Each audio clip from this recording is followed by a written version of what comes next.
Hello. The other thing I was annoyed about listening to was about the idea of state-funded restaurants. I mean, they aren't hiding the fact they are massive communists, these people now. But do we never learn from history anymore? Perhaps that's why they don't like us focusing on facts and things like history and maths, because we learn. They'd rather us talk about white privilege or toxic masculinity. But they only need to go to Eastern Europe, talk to people in Eastern Europe, Prague, Czech, etc., etc.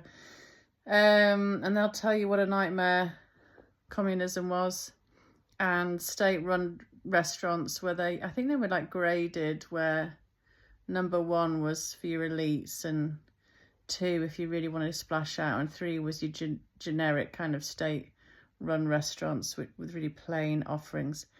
But they banned so many different foods. It's so plain, so boring. And apparently it's going to cost about 200 grand a year for each state-funded restaurant, which I think is about the tax of 4 privately owned restaurants.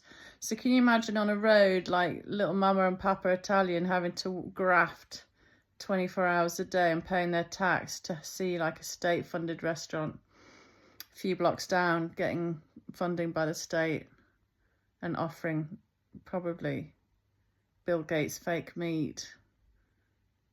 The mind boggles, doesn't it?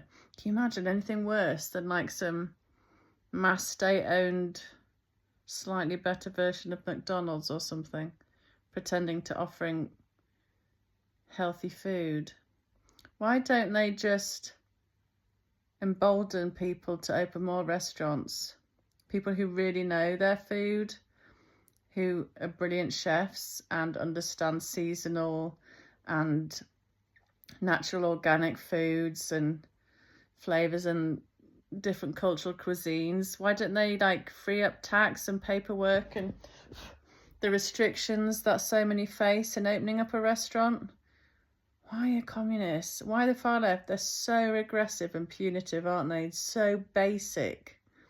Yay, let's have state-funded restaurants. Like, how much grey and beige can we take, rather than having a plethora of different awesome privately run restaurants doing well and having jobs for everyone and paying tax into the system? Again, you just want to hit your head against the wall. Like, holy cow, how much into the pits of hell can this country go under this government, state-run government kind of restaurants? Can you think of anything worse?